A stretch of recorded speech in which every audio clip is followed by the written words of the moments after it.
to die before you die, so that you can truly live. This is an ancient saying, and we are able to find traces of it in both the teachings of the Buddha and also the teachings by Jesus. We will also find variations of it in Sufism, the mystical tradition of Islam. There seems to be many different interpretations of what it means, but underneath the different variations, we can, as we will learn, dig out one single common ground.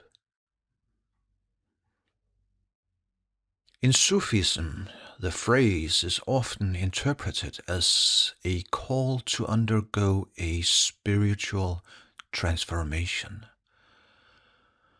Dying before you die refers to the idea of experiencing a metaphorical death of the ego or the self before physical death.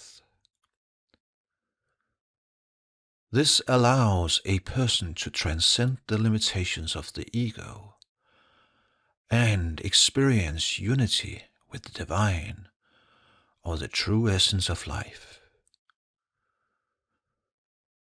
It's about surrendering one's attachments, desires, and ego-driven identity to discover a deeper spiritual existence.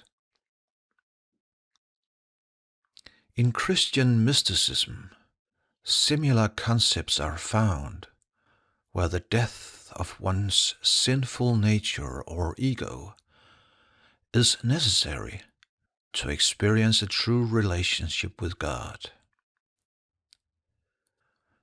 This is seen in the teachings of Jesus about dying to self to gain eternal life. In Hinduism and Buddhism, the idea of letting go of the ego and attachment to the material world is also central. In these traditions, dying refers to overcoming the illusion of the self, to attain enlightenment or spiritual liberation. So as we have learned, it has to do with the death of the illusory self. But are we able to pinpoint exactly what the common ground is? I say yes, we are, and we are going to do it together in this talk. Let's start by asking some questions. How can we die and then truly live afterwards? That sounds illogical. To die, does that mean committing suicide? Or is it something completely different? If we need to die before we can truly live, does that mean that we are not truly living now? Let's start with the last question first. If we need to die before we can truly live, does that mean that we are not truly living now? As long as we are sleepwalking, the answer is yes. Then we are not truly living now. Let me explain. The definition of sleepwalking in this context is that we see ourselves as a separate, existing individual being. This means that we always live with a sense of separation, and that we exist as an isolated being, a being that is born and then dies again. It is the sense that I am here and everything else is something out there. Something out there that I am not.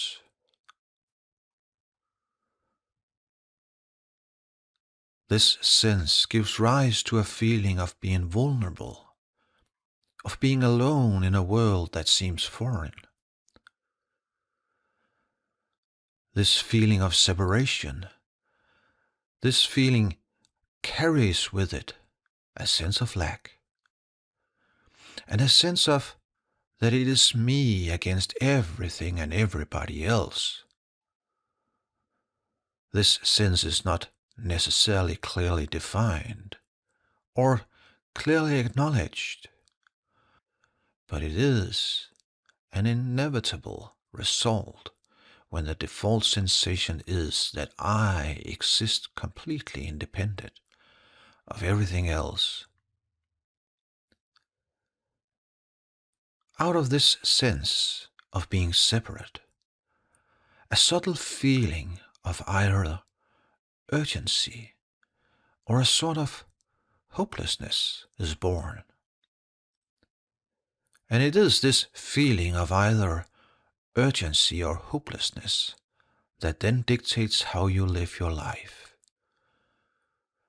It creates a kind of a hole inside of you, a deep wish after belonging to something.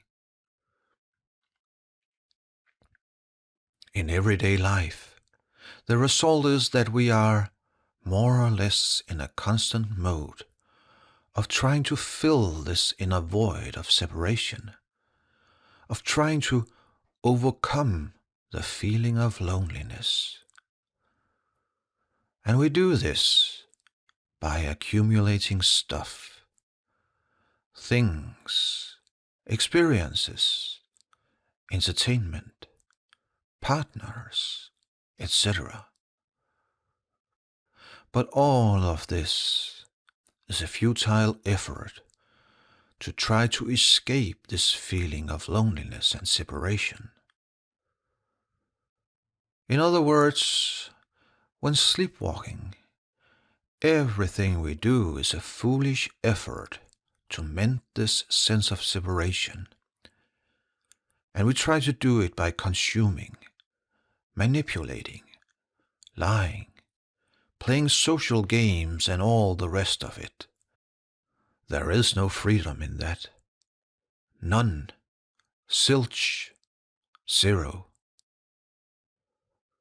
So when we talk about dying before we die, so that we can truly live, we are actually talking about dying to this sense of separation.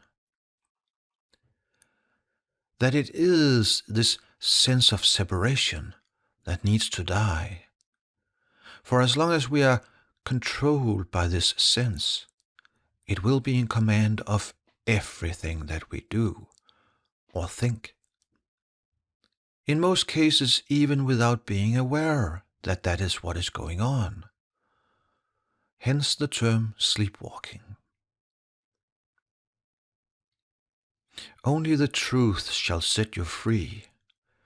So dying out of this sense of separation will require some serious and honest questioning by yourself.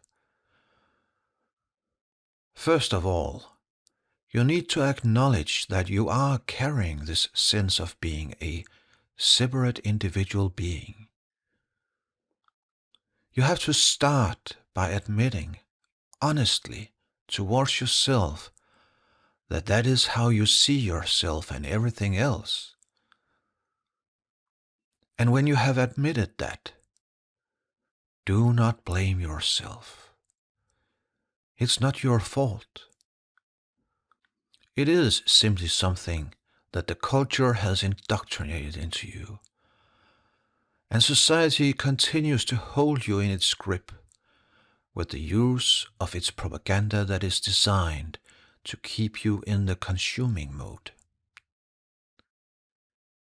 Metaphorically speaking, the tentacles of society have penetrated your skin and are now deeply engraved into your bone marrow. Pulling these tentacles out will demand some serious honesty towards yourself, and it is necessary to take a fresh look at all of the convictions that you are carrying, especially the conviction that you exist as a separate individual being. Ask yourself, where do these convictions come from? Have I ever myself taken an honest look at what they claim? Or is it just something I automatically subscribe to because of social and cultural pressure? The conviction that I exist as a completely separate individual being. Is this conviction true? And if not, what is truth then?